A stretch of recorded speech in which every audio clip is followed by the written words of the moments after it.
ise kumazi magari natiguna muazi ya muganza ubera na rubonodo mumurera jori nedesha mugesera mama Rwanda nziza duteze kuzari mbyuka mu mahanga Rwanda murakoze cyane nagira musabe ababyeyi bamara amashyi bano bana urabona yuko ari abana bakeye urebye ukuntu bari ku murongo ukuntu basa urabona ko ari abana babukereye twizere ko n'amanota baza kubona aza kuba ari amanota meza ubwo rero mbere yuko dukomeza nagira ngo sabe ababyeyi bigire juru ndetse na Jean Pierre teacher adufashe turirimbe indirimbo yubahiriza igihugu abana tukeneye kubafasha duhindukire kwa kundi tujya tubigenza duhindukire turere idarapo ry'u Rwanda hanyuma turirimbe indirimbo yubahiriza igihugu cyacu turahindukira Jean Pierre yadufasha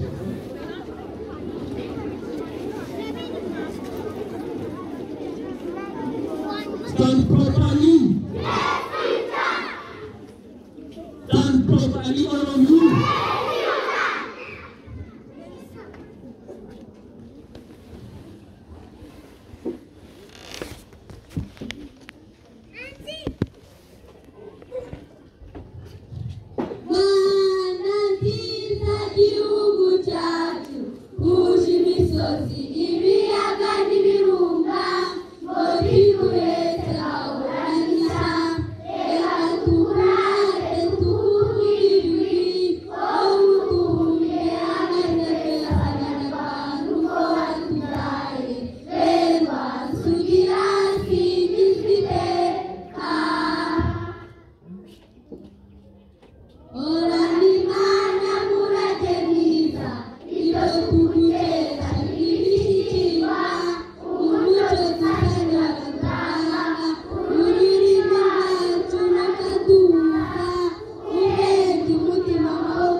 once again.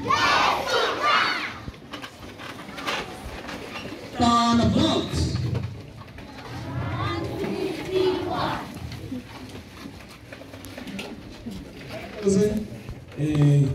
Nagira ngo mwongere munyemerere turaguruka nanone twirigize Uwiteka.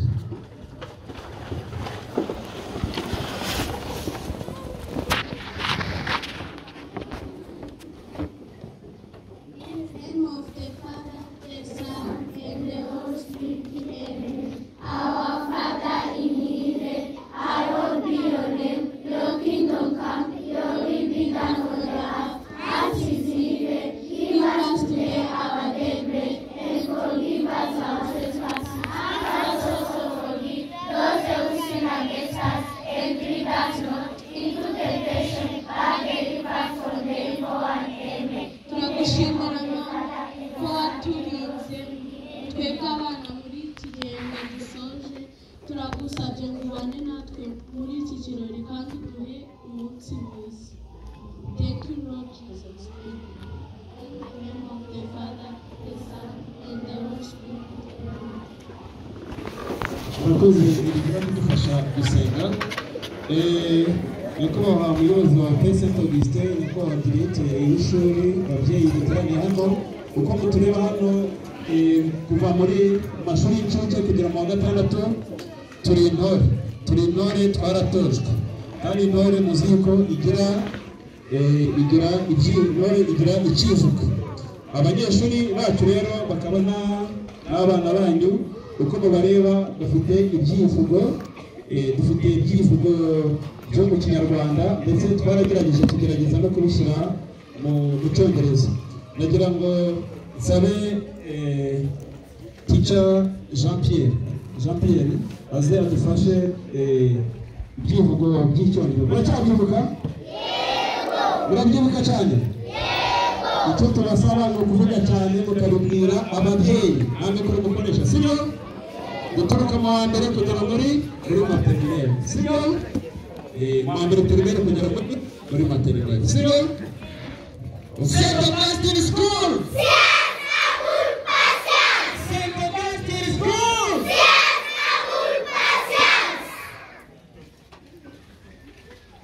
Are you happy today? Yes. Are you happy? Yes. Are you amazing? Yes. Are you happy? Yes. Okay, if you are happy, clap your hands once. One time again. 2 times. Thrice. Okay. If you're happy and you know, clap your hands. If you're happy and you know, clap your hands. If you're happy and you know, stomp your feet. If you're happy and you know, stomp your feet. If you're happy and you know, say I am. I am. If you're happy and you know, say I am. I am. If you're happy and you know, do them all. I am. Thank you very much. Clap for yourselves.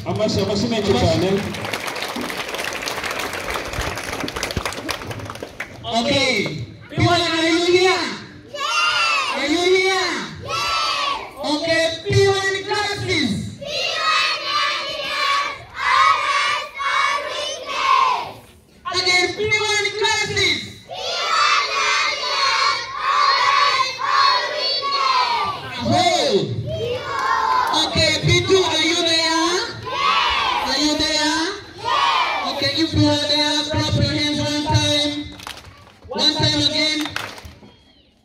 P2 classes.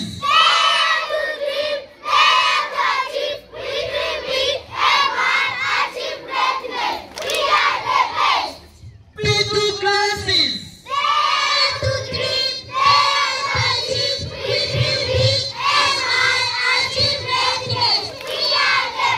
You are the best. Very much. Thank you very much. P3, are you here? Yes. Are you there? Yes. Okay, if you are there, stomp your feet one time. 2 times. P3 classes.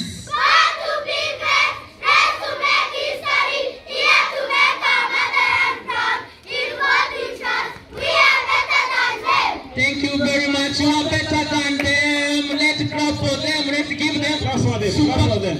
Okay, super clap. 1, 2, 3. Parara. Thank you very much. People, are you there?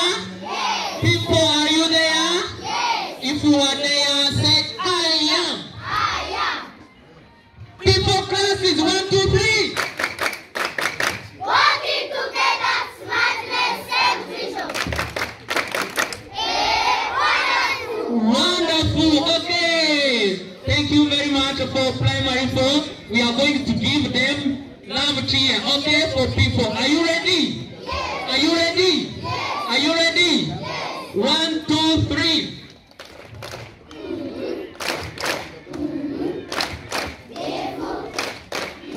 Thank you very much for primary 4 classes. P5, are you there? Yes. Are you there? Yes. Are you ready? Yes. Are you ready? Yes. Are you ready? Yes. Okay, P5 classes. We are the dreamers and the winners. We are the future of the nation. We are the ones who will keep it in emotion. Thank you very much for primary 4 students. Okay, we are going to give them well done.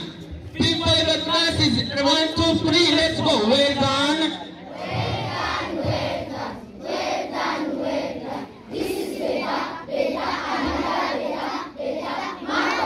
Thank you very much, marvelous. P5, are you here? P6, are you here? P6, are you here? Are you here? Are you ready? Are you ready? If you are ready, clap your hands 2 times. 2 times. 2 times. P6 classes. Stand together, they light in darkness, they oppose to, they courageous one forever.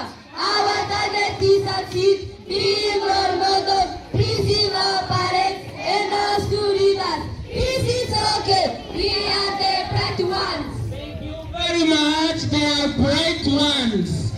Is it right? Is it right? Yes. Okay, if it is right, let us give them marvelous cheer. Are you ready? Yes. Are you ready? Yes. Are you ready? Yes. Okay, 1, 2, 3. Well done.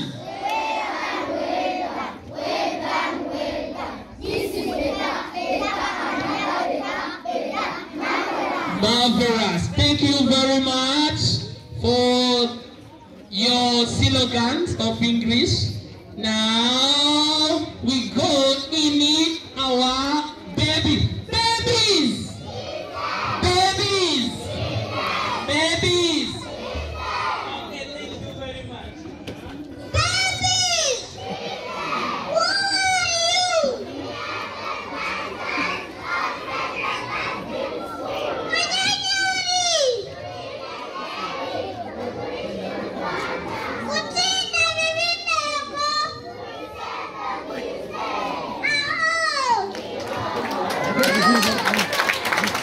amashyi cyane kuri bano bana kumara cyangwa se ibyivugo byabo babateguriye mu rurimi rw'icyongereza, ariko nk'uko turi abanyarwanda kandi tugomba kubahiriza tukubaha n'umuco nyarwanda, tugiye gukurikirana ibyivugo by'ikinyarwanda.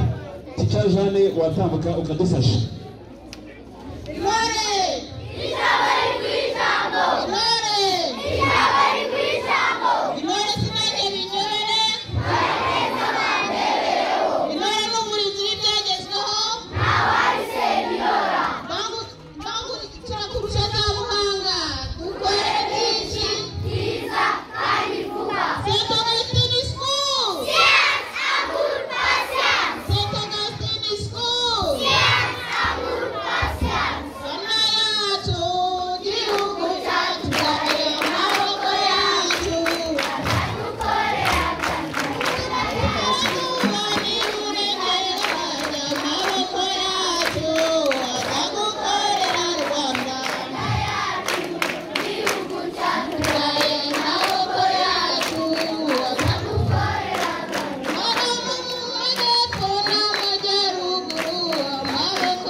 Intore z'umwaka wa gatanu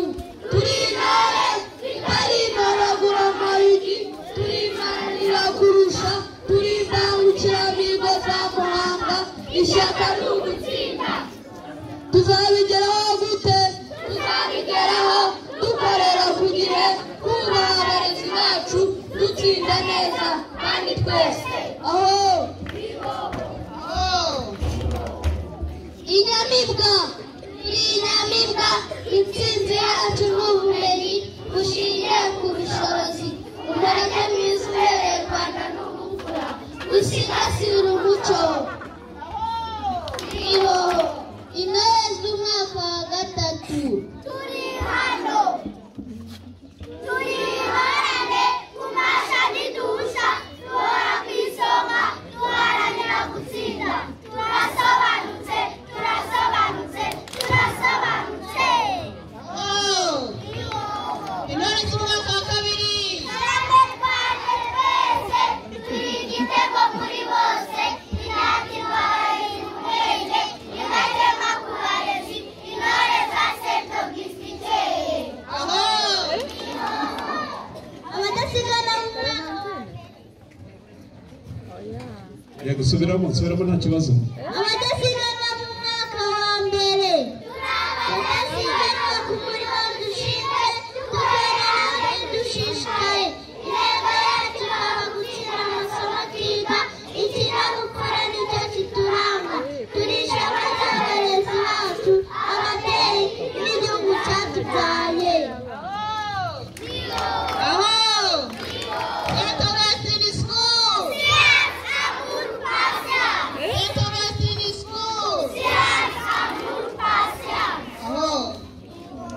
Okay, mumbabarire munshimirire bana n'amashyi menshi cyane.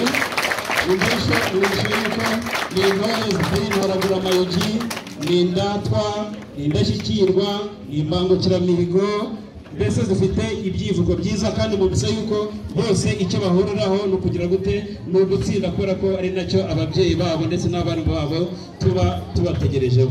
Nagira ngo rero muri kano kanya none tugiye gukurikira umukino abana bo mu mashuri y'incuke baduteguriye, ariko kubera ko bano bana bakuru bamaze umwanya munini bahagaze, nagira ngo bitonze bagende bicare hariya haruguru guturuka mu wa mbere. Ariko noneho hari abana bitoje paredi babagumye hano gatoya, ndabereka babaricara hariya hagana ku ruhande. Tica wabo arabafasha, hanyuma mu wa mbere, mu wa kabiri, mu wa gatatu no mu wa kane gake mwitonze mugende mwicare hariya haruguru. Mureba ko mwicara, abatica baradufasha, hanyuma abaza gukora paredi nabo tica wabo babatoje arabereka aho baba bari kugira ngo baze guhaguruka bagaruka mu ngamba batabangamiye abandi.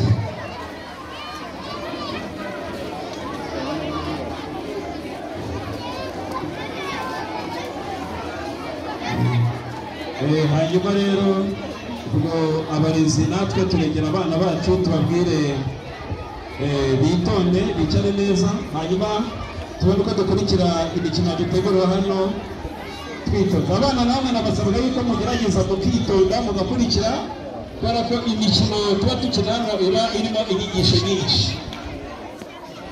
Mwicare neza mwitonze, twagize amahirwe akazuba ntabwo ari kenshi, ikirere kimeze neza. Turabanza dutegereze bano bana babanze bicare, dufite ahantu hisanzuye nimwicare mwitonze.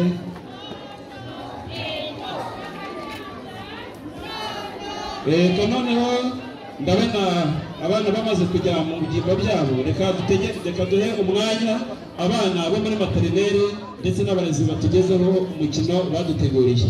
Umwanya ni uwanyu tica.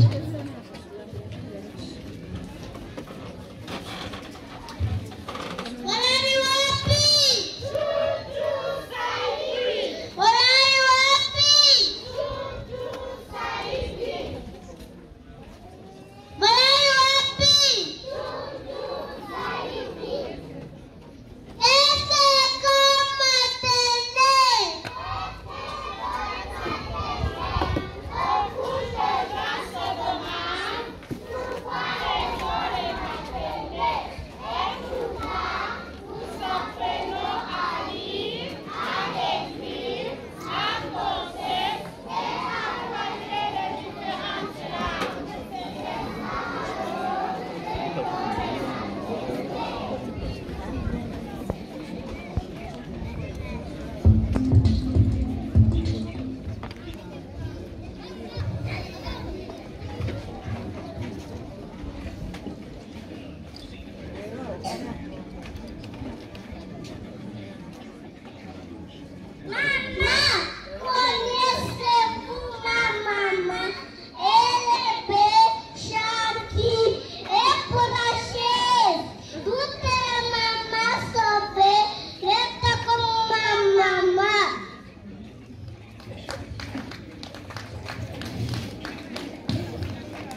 amashyi menshi cyane kuri bano bana, mubaha amashyi menshi cyane. Umwana utarengeje imyaka 5 wahereye mu gitondo ukimaze kuba saa 4 n'iminota ingahe rwose nta kindi kintu arabona, ntako batagize, mubongera amashyi menshi cyane. Kandi rero byagenze neza rwose nta kibazo. Twabateguriye rero, hari abanyeshuri twaze tuganira barambwira ngo babateguriye akarasisi igihe byose ndakeka ari akarasisi ka gisirikare. Ndabona biteguye, ndabona bahagurutse. Hari n'abafite impapuro, ariko niba hari ikindi impapuro baza kuzikoresha bareba abo baziha bakazibafasha. Abafite impapuro ndeba sinzi gahunda zazo, mwareba mugenzi wanyu muzereza akazibafasha, akaza kuzibasubiza niba hari ikindi muza kuzikoresha. Reba uraza urwo rupapuro arugufashe. Ndabona batambutse. Okay, ku mwanya rero ukurikiyeho na akarasisi, mureke tugakurikira.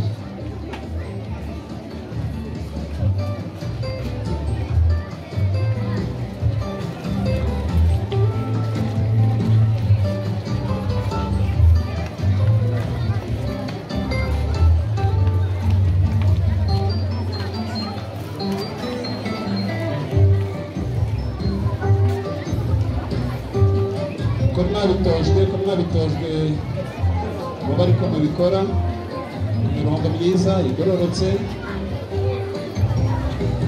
kandi ndibuka yuko buri wese hari ahantu yari ahagaze n'ubu ariho yakagombye kuba ahagaze. Mwibuke ya mirongo mwari ko mwari mumeze, ariko mwongera mukore gahunda. Yego, ndabona bigenda bijya mu buryo.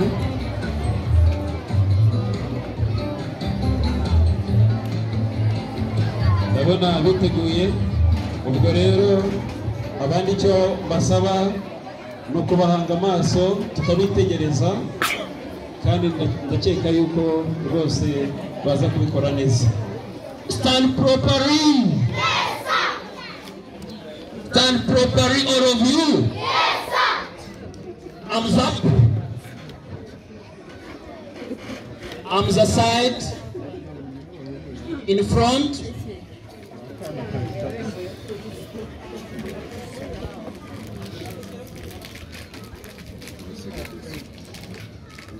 Fix.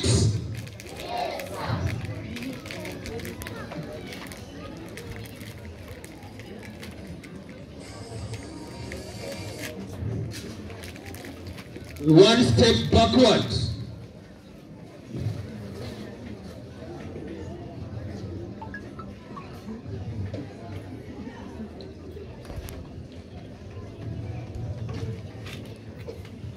Attention.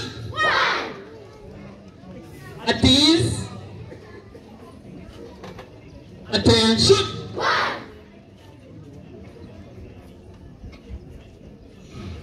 Parade. Attention.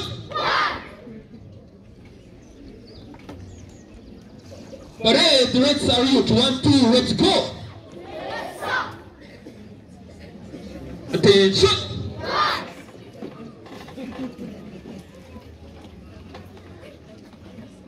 Parade is going to turn left. Left tunnel, let's go. 1, 2, 1. Left tunnel. 1, 2, 1. Left tunnel. 1, 2, 1. Left tunnel. 1, 2, 1. Attention. At ease. Attention. Parade is going to turn right. Right tunnel. 1, 2, 1. Right tunnel. 1, 2, 1. Right tunnel. 1, 2, 1. Right tunnel. 1, 2, 1. Attention.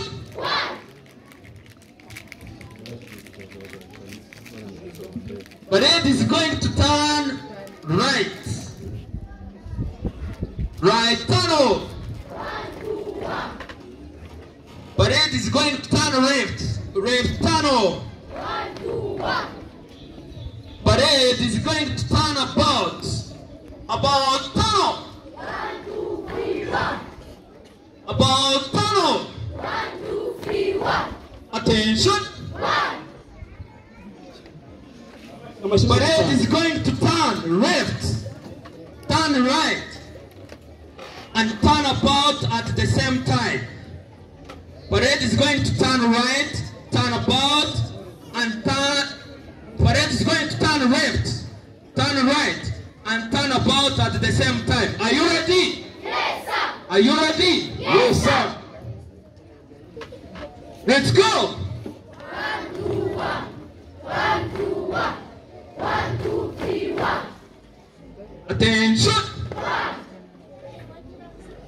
Parade is going to turn right, turn left, and turn about at the same time. Let's go. 1, 2, 1. 1, 2, 1. 1, 2, 3, 1. Attention. 1.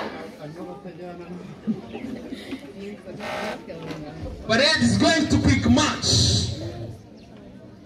Quick march, let's go. Left to right. 1, 2. Left to right. 1, 2. Left to right. 1, 2. Left to right. 1, 2. Left to right. 1, 2. Left to right. 1, 2. Left to right. 1, 2. Double holder. 1, 2.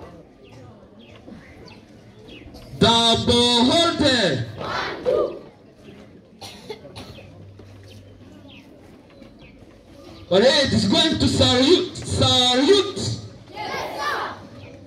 Attention. 1. Parade is going to turn about. About tunnel. 1, 2, 3, 1. Attention. 1. Parade is going to quick march. Going to our place to sit down. Let's go. Left to right. 1, 2. Left to right. Left to right. Left to right. Left to right. Left to right. Left to right.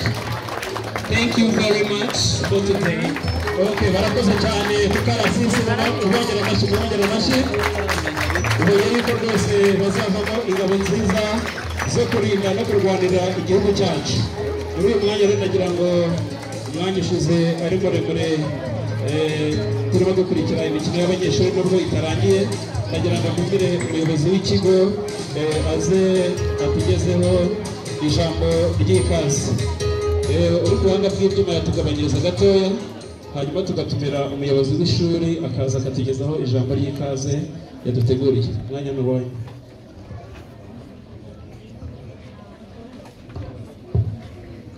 Arakoze umuyobozi wa gahunda uyu mwanya kugira ngo tuganire, ariko si ikiganiro no kubaha ikaze. Ikaze rero murarihorana muri urugo, mugire ikaze, mwicare mugubwe neza, rwose mukurikirane ibirori by'abana bacu, ko mwabonye ko bafite byinshi byo kutwereka, atari gusa amanota y'amasomo asanzwe, ahubwo bafite amatsinda menshi bagiye bihurizamo kugira ngo bazamure izindi mpano. Mubonye ko mu minsi itaha tuzaba dufite n'ingabo zikomeye kandi zizaba zibishoboye. Mwabonye kandi ko mu ruhongore dufitemo abana bashoboye, nabo bafite imihigo kandi bafite imigambi myiza. Abigiye hejuru nabo bababwiye imihigo yanyu, si mu rurimi rwacu gusa, n'izindi ndimi mwumvise ko bageramo ntibibure, ahubwo bakabona icyo baganiriza ababasanze. Ubuhanga rero uje ubuhanzi, aba bana bari hano ari abanyeshuri bose hamwe muri iki gihembwe 544 ubu mwabonye. Yego ntabwo twese twagira amahirwe yo kuza, harimo abagiye basiba ntabwo baje bose, ariko ubundi iyo bahari hose baba bafite umubare ungana gutya. Bakaba rero barakoze ibizamini, atari ikizamini gusa gisoza igihembwe, hari n'andi matesite bagenda bakora, hari n'andi mabazwa menshi bakora kugira ngo turebe aho bahagaze, turebe ubushobozi bwabo butazaba bwo kubyina gusa cyangwa se ubube bwo kudefira, ariko bakure mu mpande zose nk'uko umubyeyi wese yabyifuza. Rero babikoze neza, batsindira ku manota ari muri 70%, kuvuga muri rusange ikigo cyose ntabwo ari umwe gusa, impuzandengo ya 70%. Ni ikizamini bahawe n'akarere, ariko natwe dushyiraho akacu kugira ngo turebe ko umwana ibyo yasubije nta yindi influence, nta kindi cyatumye ashobora guhindura ibyo afite. Turebe aho ahagaze, dutanga umusaruro wa nyawo. Barabikoze. Hari amabazwa tujya tubaha, imikoro yo mu rugo igirwamo uruhare n'abantu benshi, iyo twayigerageze kuyiha agaciro gakeya kugira ngo tubereke umwana niyo yajya mu kizamini uyu munota kimutunguye, tutarebye ku ruhande n'uruhande uyu mwana yabahagaze gute. Ibi rero nicyo turimo tugerageza muri iyi minsi, n'igihembwe kishize ngira ngo twababwiye ko twahinduye uburyo bicaraga, tukabavanga, tukabahindura imyanya, tukabaha n'abandi bantu babasiriveya mu gihe bari mu kizamini, ku buryo umwana ashirika ubwoba akumva ko ikizamini ari icye, atari uko mwarimu aza kumubwira cyangwa se kugendera mu gitsure cy'umwarimu asanzwe azi, kuko mu buzima duhura n'abantu benshi, tugahura n'ibibazo byinshi tubazwa n'abatandukanye. Rero bitwaye neza ndetse n'abarimu babo bitwara neza. Hari igihe bavuga ngo dufite ikibazo runaka, abarimu ntibahari, ariko dufite abarimu bahagije. Wagira ngo ntabwo muherutse kudutera amabuye mutubwira ko hari umwarimu wagiye, ikibereka ko bya bibazo byose byahawe umurongo. Ikindi muraza kubona package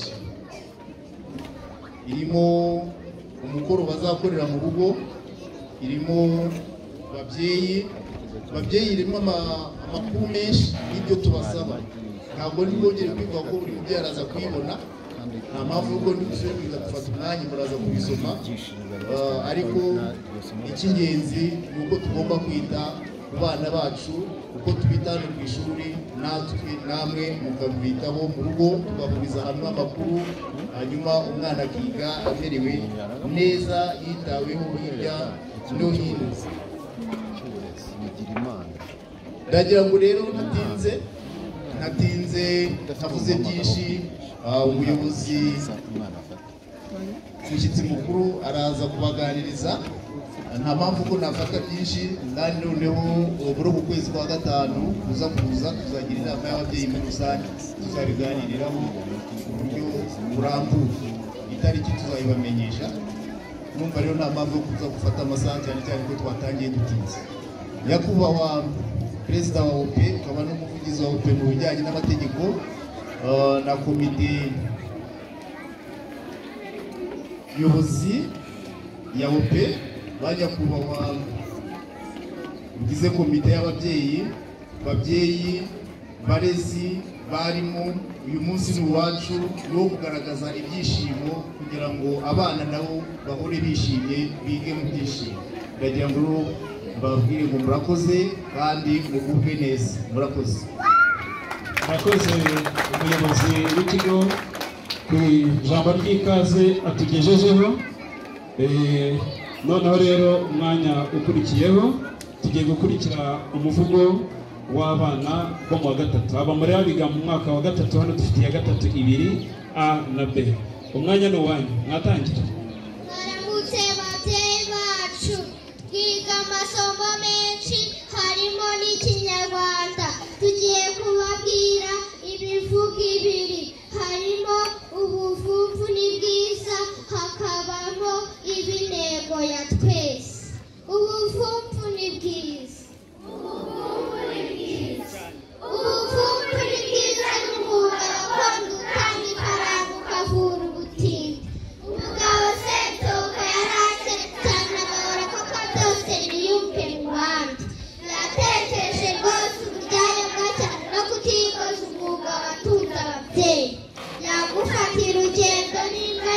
na cyane mwebwe barajyana yakika imizinga yahakuye imizinga babonye ifaranga nashinga uruganda rutunganya ubuki agura inzozi zirindwi zituruka imahanga abashesha myaka bagwisha ubutunzi bavandimwe mwese dukunda ubuvumbuvu buri faranga bukavura ubutindi ibe intego ya twese ibe intego ya twese nararanye ibanza bashakira ijambo buryo bw'ibanze mu bana rirambe ritanga umusanzu iyo manza y'amaso imikino yose iwacu gakondo yakuye imahanga itora n'ingenzi iduhanga ubutindi dukorera ebyiri bigacyaha imirwano ikatwungana bose umubano ukaramba uyikunda by'umwuga igahaza amanoti ibitunga akagwiriza ubukene bwahumba agahaza umuryango ririmba siporo iratira abakunda ibavura ubusaza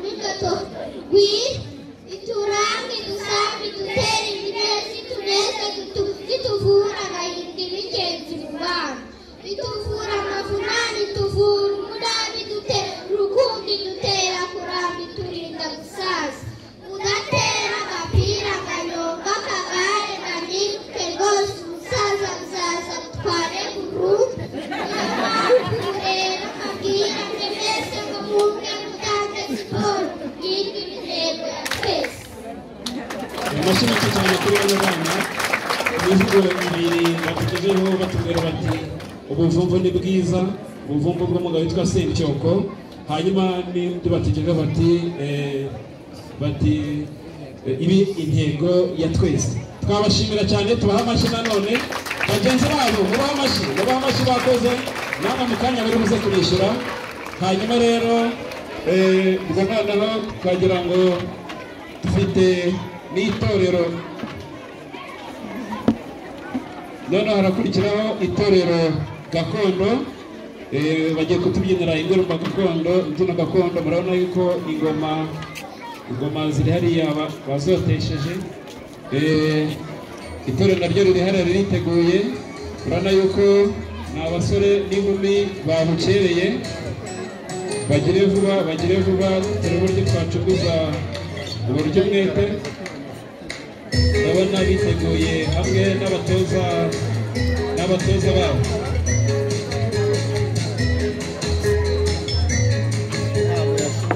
baratambuza hariya bagiye guseruka ubona bagiye guseruka Gitore bari kumwe n'abatoza babo barangajwe imbere na niyo mukunzi mubanguke mutebutse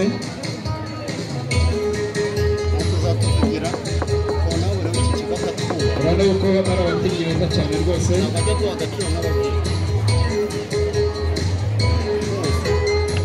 rigizwe n'abasore n'inkumi mbona abenshi biganjemo uwa gatandatu ariko nuko aribo bahisemo gukina no kubyina uyu munsi ariko ndabonamo n'abo mu wa kane ibyo byose njya mbona babitoza na barumuna babo reka tubahe umwanya batugezaho ibyo baduteguriye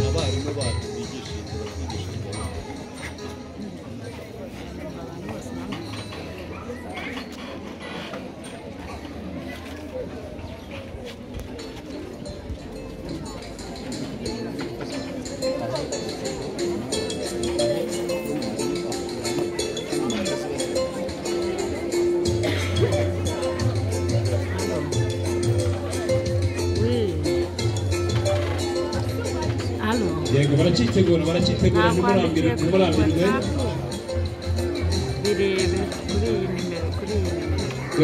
Dorusi banguka hano Dorusi Steven banguka mubanguke ndabona bahasesekaye n'abasore b'ibigango babuye karwa bakaraza n'ikipe abasore b'ibigango murabona ko babyambariye no bagiye gukubita kuvuza ingoma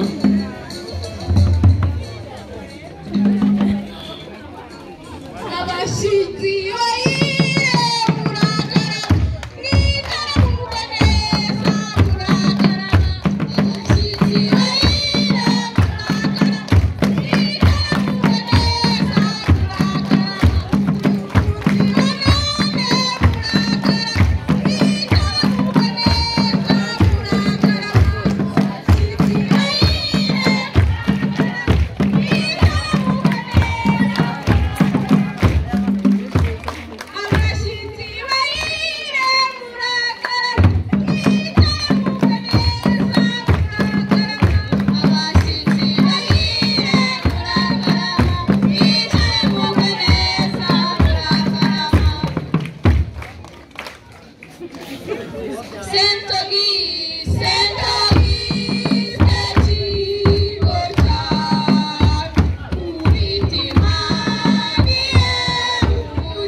amahire kubera yuko ubuyobozi bw'ikigo buhari.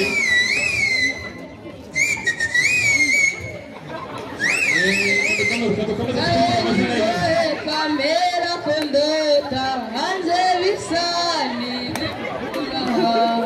nayo nyibazi byiza nzozi numva imirindi y'abahizi ziravumera mama ziravumera shenge zivuye mu bihugu byazireze zikumbuye u Rwanda rwaziremye zirashaka amariba y'amakera n'umukenyi uzikesha n'uzikebanye.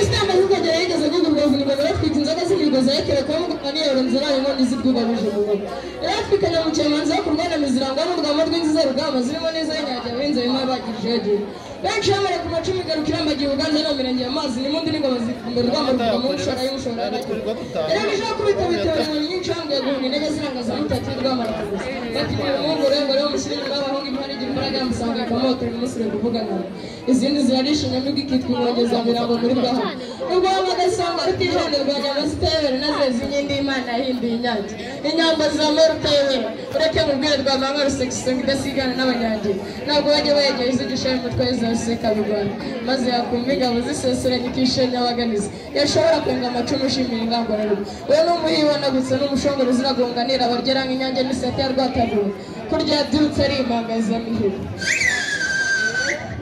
muraho mfurasi kandi mfura nzira ninjye tugiye guteramana nkababwira amazina y'izo naje ndongoye ariko buriya data yarambwiye ngo umugabo utagira ikivuga arwana icyicaro njye naje ndisati bose umubare utagamburizwa mu gitaramo binamuca mu gakangaga bari bazakagacira icyo mu cyiciro zari zaciwe ni rutiguru n'umushakamba yashize imbeho muntu nanicaye tamatara kanyongera urutuko bazi mu rukaka icyamare niko navuye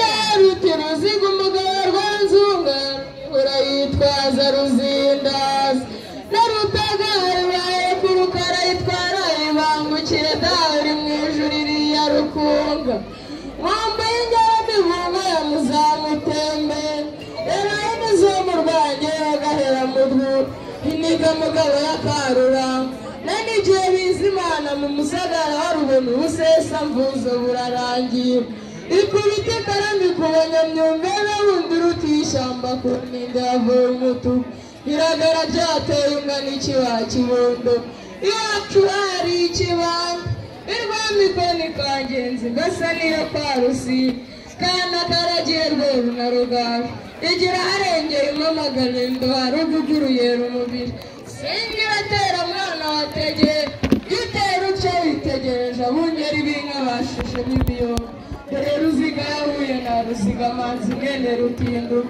utineye rutanye bagize unabara inzira igana mu mabereza no mu mabati mazina ryaga inyambo nyakuzibura intwari nyantwari yarayigeze ku ruvugizo na nyamiyaga usanga amazi yahari kungurumi kandi ari ibishuri yenyura kandi ntiyegera buntu intwari irakomeza iragenda isanga umugore nyiramuhavabagara ibishyimbo ugira ngo ni ihene zonye imigondo intwari irakomeza iragenda isanga icyatsi ku rututu ibona umutsamazi wamutse naranamubonye iramumenye itari yaba umututu namurabona sinzi icyo apfana na mutembe kundi intwari irakomeza iragenda icyo buca umututu serukamba rw'amahanga na nyina nyirarwitemera urutingawe rutange bagize umwere inzira igana mu mamereza no mu mabati kwa zina ryaga inyambo nyakuzibura hamwe na rushinga inama na ruta w'indoga rwa marukarukiye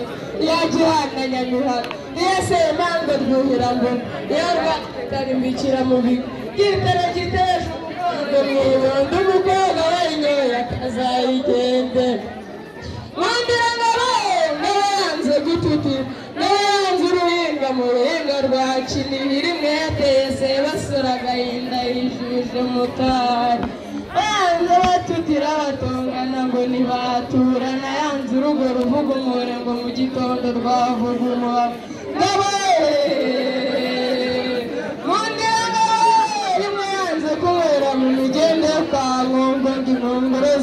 muganga ziravumba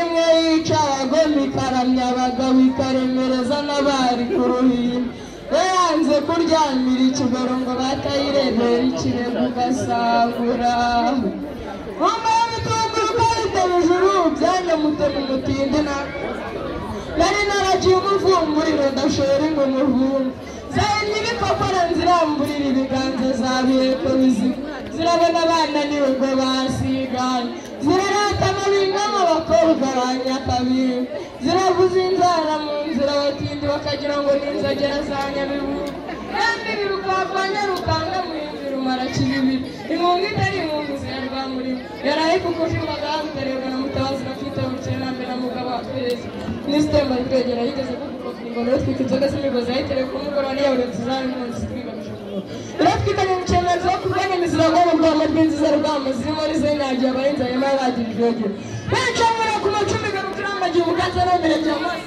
komeza bivuga imbere rwamo ruvugamo umushahara waragiye erega kubita bitorera nyinshi wambwiye guhunga intege ziranga ziramutatu y'urwamo arakomeza bati ni mu mwongore ngo rero mushyire inyuma y'abahungu imiharikira imbaraga musanga yakamotora ni kuvuge wawe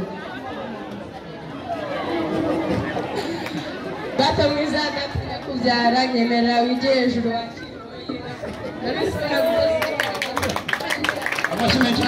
umukecuru kandi ari ikizi tubanyejwe amasasa urakoze data urakoze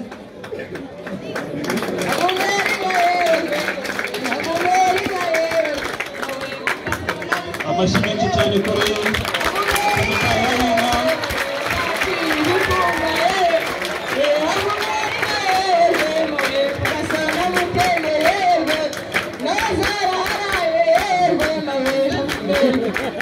arakoze amatayira y'ubwabwo n'ishahu murasiwe kandi amashyi menshi cyane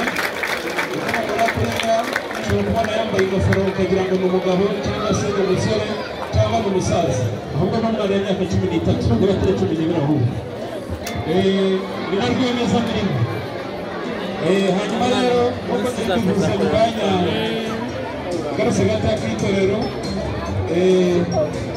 ubwo ngubwo urabona ko twuba dukomeje umuco nyarwanda n'amazina y'inka turayavuga ariko ntabwo twiga ikinyarwanda gusa ahubwo twiga n'indimi z'amahanga zirimo igifaransa aba batambutse imbere bakaba ari abanyeshuri bagize French Club biganjemo abana batoya ndetse n'abakuru babo nk'uko navuye ko hano turi dufite itorero bariya bakuru bagenda batoza abatoya ndetse bafashijwe n'abarimu babo hagati aho ngaho ariko nahoze ndaranganya amaso sinabona abakarate aho baherereye nabo baba bitegura abakinnyi ba karate baba bitegura na sensei wabo niba bahari French Club uriteguye baracyabashyira ku mirongo ariko ndabona bigenda bitungana neza nta kibazo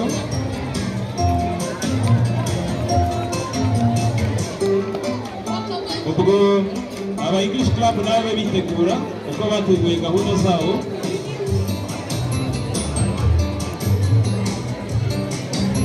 French Club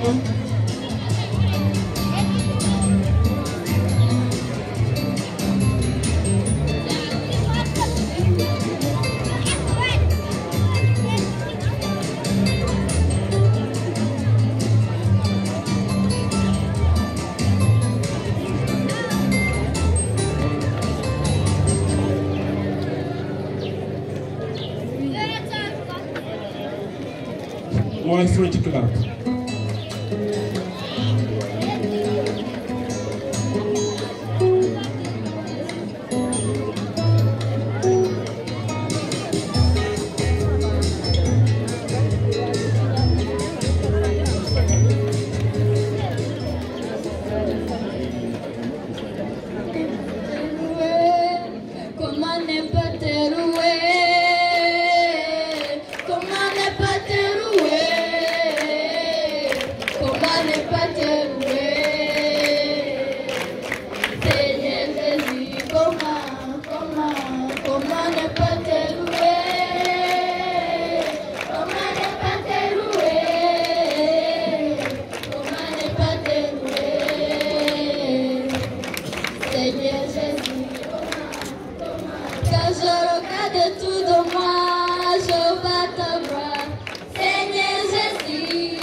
ne pas te louer?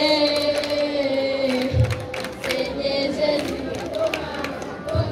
quand je regarde tout de moi, je vois mes frères. Seigneur Jésus, merci pour eux. Comment ne pas te louer? Seigneur Jésus, comment, quand je regarde tout de moi, je vois mes frères. Seigneur Jésus, merci pour eux. Comment ne pas te louer? Seigneur Jésus. Monsieur le représentant légal d'Europé Saint-Augustin, avec les autres membres d'Europé Saint-Augustin présents ici, monsieur le directeur, mes chers enseignants et parents, mes chers collègues, bonjour. Moi, Benitiguette, je suis très contente de vous voir. Je suis l'une des membres du club de français dont le but est de promouvoir la langue française. Nous remercions vivement cette idée. Bonne journée. Je m'appelle Michel Janera Juline. J'aime écouter l'émission télévisée en français. Je m'appelle Gatès Marie Rovina. J'étudie en 4e à l'école Saint-Augustin. J'aime beaucoup parler le français, surtout lors de la conversation avec ma mère. Je m'appelle Kouassi Simne Macharon. J'étudie en 5e. J'aime beaucoup parler le français car je converse avec mon frère. Je m'appelle Mikangani Wan. J'étudie en 5e. J'aime beaucoup parler le français car je converse avec mon père. Merci beaucoup. Moi, je m'appelle Senga Jessica aussi. Je suis un garçon, j'ai 11 ans. Je suis un élève de la 6e année à l'école Saint-Augustin. J'aime écouter chansons françaises. Merci beaucoup pour votre attention, pour ma présentation et bonjour.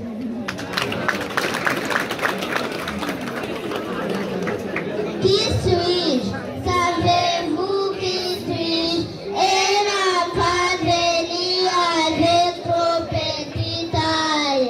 C'est la vraie garamée qui brûle chaque minute, chaque seconde. Maintenant me voici. Qui suis-je? Je parle au français comme je suis né à Paris.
amashyi menshi cyane kuri bano banyeshuri bakuze.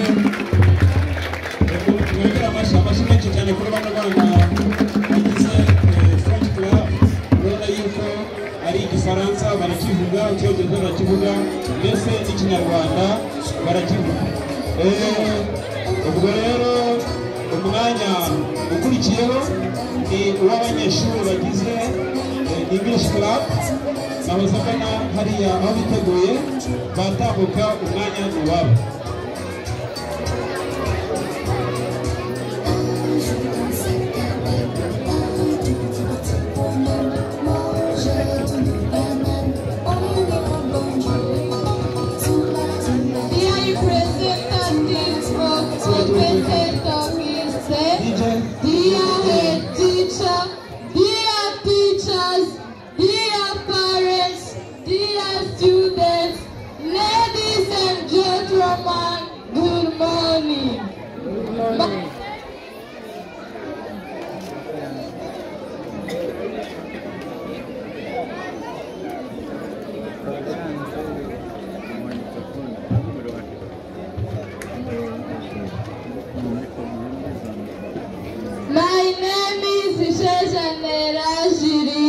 A student in primary 6 at St. Augustine School. I am going to... My schoolmates are going to tell you a story called Calabash Kids by Alan Shepard. The Calabash Kids is a Chaga story. The Chaga is a tribe who live near Mountain Kilimanjaro in the north of Tanzania. The story tells a woman called Shindo. Shindo has no husband or children. She prays every day to Mountain Spirit for children to love and care for, and who can help with her chores.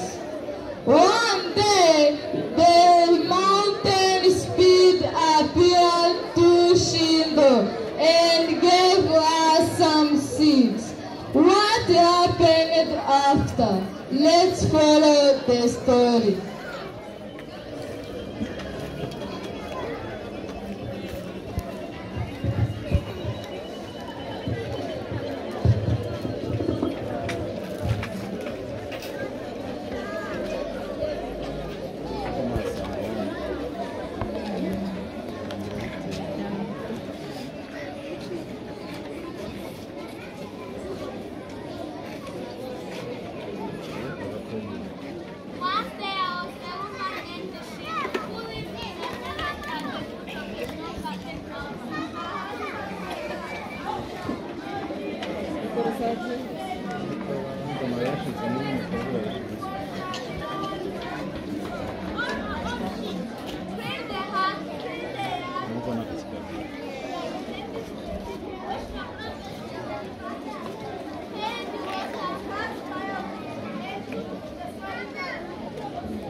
Let's start the story, okay?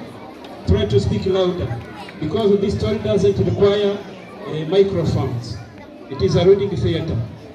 Try to speak louder, okay? Let's restart the story. One day there was a woman named Shindo who lived in a village at the foot of a snow-capped mountain. Her husband had died and she had no children, so she was very lonely. And she was always sad because she had no one to help with chores. all her own sheep. Clean the yard, tend to the chickens, wash her provisions in the river, carry the water, add firewood, and cook the solid At the end of each day, she gets up at the snow peak and pray.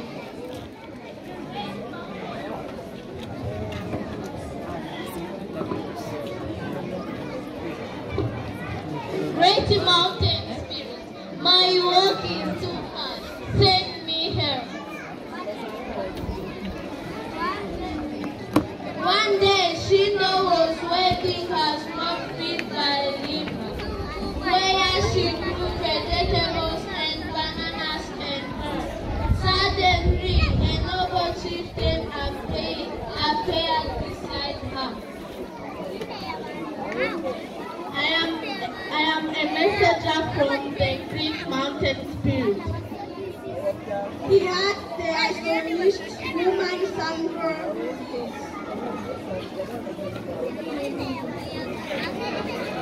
Practice carefully.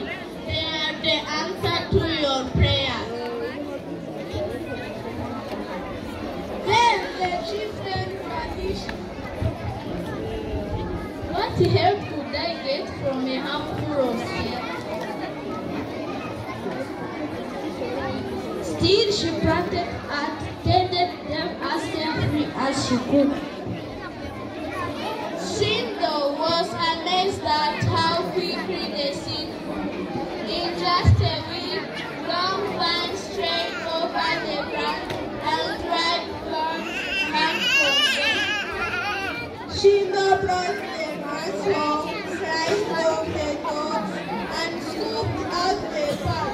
Then she laid the thorns on the rafters of her house. When they had them, she could sell them at the market as carrots to be made into gold. One time, she rested by the cook fire. This one she wanted to use herself, and she hoped it would dry faster.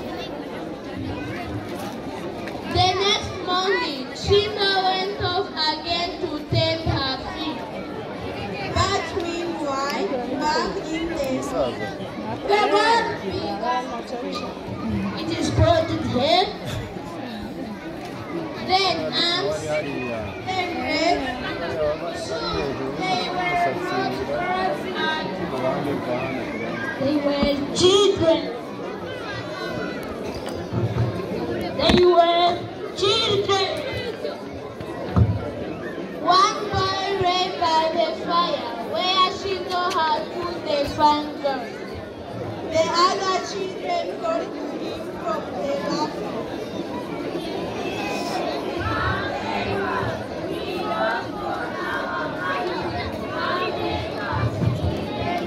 Our favorite brother. Let's help these brothers and sisters down from the rafter.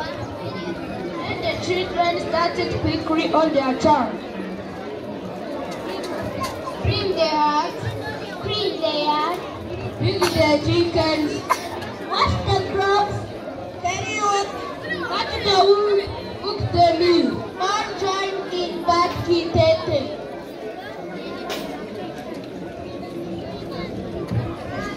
Lying by the fire had made the boy so wicked, so he just sat there smiling widely.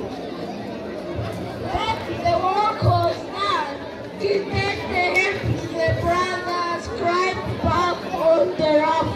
Then they all turned again into the boat. The same thing that afternoon, as Shindo turned home, the other women of the village called to her. Who were those children in your yard today? Where did they come from? Why were doing your chores? What children? Are you making me fun for me? But when she reached her hut, she was unstranded. The work was done, and even her meal was ready. She could not imagine who had helped her. The same thing happened the next day. As soon as Shindo had gone home, the girls turned into children with hair and arms and legs. The ones on the rafters fall out. Kitete, come help us. We work for our mother. Come help us. Kitete, our favorite brother. Kitete held them down and they took all trouble. Bring their heart. Feed the chickens. Watch the crops. Carry water. Watch the wood. Cook the meat. Then they climbed back to the rafter and returned again into bed. Once more, Shindo came home and was amazed to see the work all done. But this time, she decided to find out who were her helpers. The next morning, Shindo pretended to sleep, but she hid beside the door of the house and peeked in. And so she saw the girls turn into children, With hair and arms and legs. And she heard the ones on the rafters call down. Kitete, come help us. We work for our mother. Come help us. Kitete, our favorite brother. Kitete held them down. As the children rushed out the door, they nearly ran into sheep. She was too astonished to speak, and so were the children. But after a moment, they went on with their feed the chickens, watch the crop, Carry water. watch the wood, cook the meat. When they were done, they started to climb back to the rafters. No, you must not change back into crabs. You will be the children I never had, and I will care for you, and I will love you. So Shindo kept the children as her own. She was no longer lonely. And the children were so happy. She soon became rich with many fields of vegetables and bananas, and flocks of sheep and goats. That is all were helpful but Kitete, who stayed by the fire with simple-minded smile. Most of the time, Shindo didn't know. In fact, Kitete was really her favorite because he was like a sweet baby. But sometimes, when she was tired and happy about something else, she would get annoyed and yell at him. You useless child, why can't you be smart like your brothers and sisters and do more and do as they do as they have? Kitete would only bring back to her. One day, Shindo was